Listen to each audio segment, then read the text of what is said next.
భగవతే శ్రీరమణాయ. నవంబర్ 28, 1935. భాషణములు 104. అఖిల భారత railway board ఒక అధికారి శ్రీ కిషోరీలాల్ ఢిల్లీ నుండి వచ్చారు.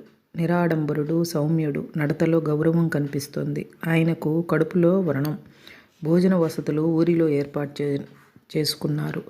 5 ఏండ్లుగా భక్తి సాహిత్యం చదువుతున్న ఒక కృష్ణ భక్తుడు అన్నింటిలో కృష్ణుని చూడగలడు. కృష్ణునెన్ని మార్లో చూచి ఆనంద తన్మయుడయ్యేవాడు. ఆయన ఉద్యోగ వ్యవహారాలు ఆయన ప్రయత్నం లేనట్టే జరిగిపోయేవి. ఆయనకన్నీ కృష్ణుడే చేసి పెడుతున్నట్లు అనిపించేది. కొంతకాలానికి ఆయనకు ఒక మహాత్ములు తారసిల్లారు. వేదాంతం నేర్చి నిరాకారోపాసన చేయమని ఆదేశించారు.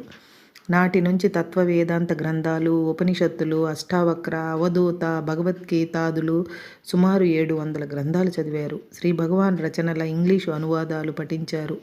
వారికి అవి ఎంతో నచ్చాయి. ఒకమార ఆయన జ్వరపడి మృత్యుముఖంలో నున్నారు. ఆయనను ఒక చింత వేధించింది. జీవితంలో శ్రీ భగవాన్ని దర్శించుకోలేదే అని. ఒళ్ళు నయమైన తర్వాత కొంతకాలానికి ఇక్కడికి రాగలిగారు. శ్రీ భగవాన్ స్పర్శ అనుగ్రహము మాత్రమే వారు కోరినవి. వారితో శ్రీ భగవాన్ ఇలా అన్నారు: ఆత్మైవాహం గుడాకేశ. నేనాత్మను, ఆత్మయే గురువు, ఆత్మయే అనుగ్రహమన్న. ఆత్మ లేక ఎవరూ ఉండలేరు. అది ఎప్పుడూ స్పర్శలోనే ఉంది. బాహ్య స్పర్శ అక్కరలేదు. భక్తుడు: గ్రహించాను. నేను కోరే స్పర్శ బాహ్యం కాదు. మహర్షి: ఆత్మ కన్నా సన్నిహితం వేరొకటున్నదా? భక్తుడు: 3 నెలల క్రితం కృష్ణులు నాకు కనిపించి తెలిపారు. నిరాకారోపాసనను నన్నెందుకు అడుగుతావు? అది ఇంత మాత్రమే. సర్వభూతేషు చ ఆత్మానం సర్వభూతాని చ ఆత్మని. ఆత్మ అన్నింటిలో, అన్నీ ఆత్మలో అని. మహర్షి: దానిలో సత్యమంతా ఉంది. అది కూడా పరోక్షమే. నిజానికి ఆత్మ తప్ప వేరొకటి లేదు. జగత్తు మనస్సు కల్పించింది. మనస్సు ఆత్మ నుండి పుడుతోంది. కాబట్టి ఆత్మయే ఆ ఏకం సత్. భక్తుడు: అయినా సరే అనుభవం చాలా కష్టం. మహర్షి: అనుభవం సాధించుటేమి?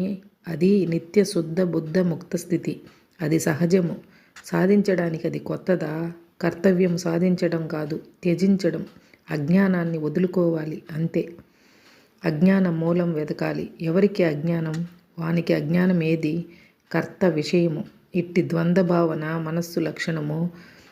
ఆ మనస్సు ఆత్మ నుండి వచ్చినది. భక్తుడు: అవును, అజ్ఞానం స్వతహాగా ఉండజాలదు.